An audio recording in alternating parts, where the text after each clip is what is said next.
Start of the second round, that's Pernell, Whitaker, age 20, Norfolk, Virginia, hovered over by Pat Nappy and Emmanuel Stewart, the American coach, and in this case, his assistant. And that's the opponent, Ramon Goire. He is a good fighter. In the first round, he outpunched the opponent, Whitaker. He showed that he was a quick, crisp puncher, had the edge in range and in reach, and the second round begins. Whitaker, a skilled counter puncher, knows what he's doing. He's been around, has the ability to come back. Didn't know the opponent. They had never fought before. Ray showing that he is a much better fighter than the fading Angel Herrera, who's been displaced. Watch Whitaker. He knows how to use the ring, but watch Goire, too. Goire was astonishing in the first round by my precepts because he came in basically unheralded, although the World Cup champion. And that quick knockdown, flash knockdown. And, of course, the mandatory 8 count. Whitaker mad at himself.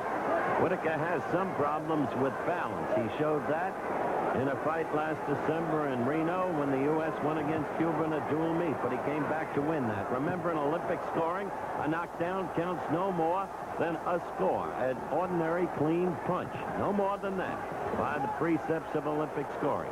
And again, under the Olympic rules, you must hit with the white portion of the glove. In other words, technically, pronate the blow. Scoring is done by 5 judges at ringside. International judges. The referee controls the contest within the ring. The referee, in this case, Mr. Lowe's of Canada. The action continues, and Goire is getting the better of it. Whitaker is going to have to come back in this fight, too. He's going to have to stay close. Forget about that flash knockdown. Goire, again, had the edge in the first round. And in the second round, he still is maintaining that edge quite clearly.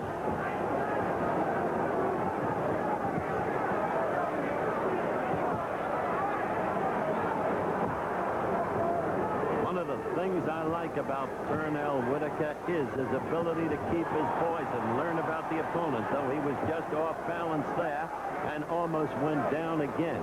You saw him shake his head, rather disgusted with himself. He is not making his fight, but he has the ability to learn about an opponent as he goes, to study him. He's proved that over and over again.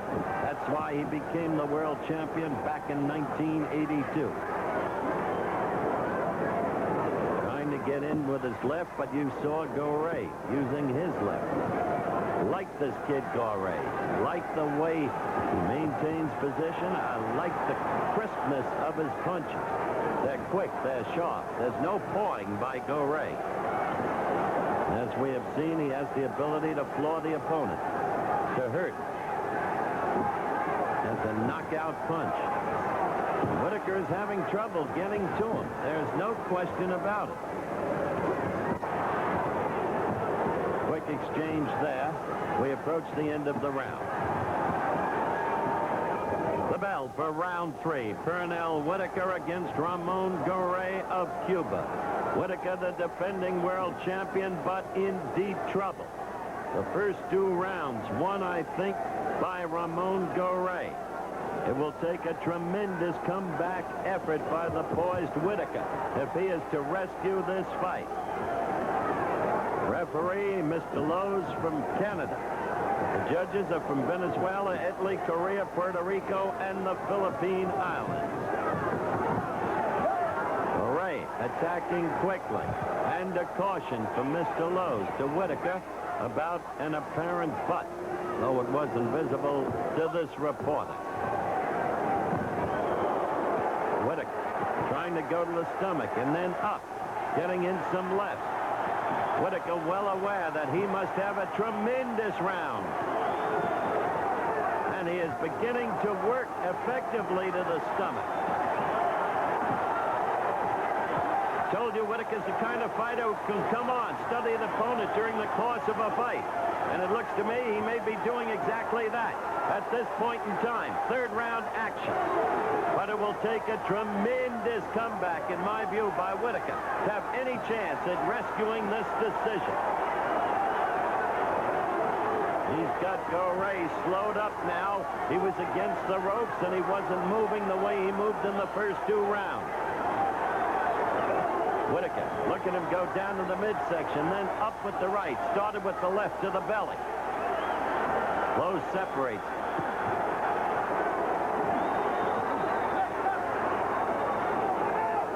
Another caution to Whitaker. That's not a point deduction, remember? That's a caution, not a warning. Again, Olympic boxing rule. The 2 of them in virtual ring center. And Whitaker is connecting now. And Goire is not the same Goire he was in the first and the second round. The movement is gone. The crispness gone from his punches. He is a tired fighter. And Whitaker is all over him. The task to keep throwing leather.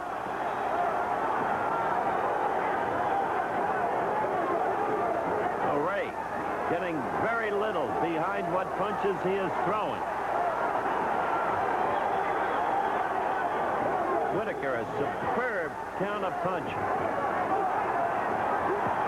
Down to the belly again. It's working. It has slowed the opponent markedly. And Whitaker is all over Goire. Whitaker essaying the big comeback that he must have. The scoring here will be very interesting indeed. Don't forget, the judges, 20 points maximum for the winner of a round.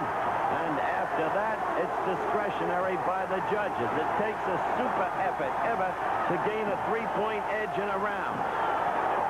They're fighting through the bell now. The action as you see it. This is amateur boxing. 3 minutes, 3 rounds, continuous action. A busy fight. And Whitaker feels he has made the comeback. And the crowd feels he has done it too. We await the decision. And in the meantime, let's go back to that second round and the flash knockdown of Whitaker. This was Goire when he was hot. Now watch closely. That left and then the right and then that left again. And Whitaker went down. Now we're ready for the decision. On point in the blue corner from the United States. Whitaker!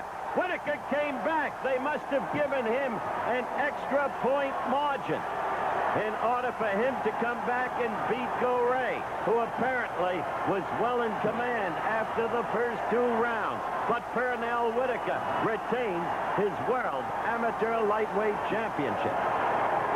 Here they were fighting through the bell at the end of the fight. Difficulty hearing that bell to the fighters, especially with the headgear on. And now, finally, it ends.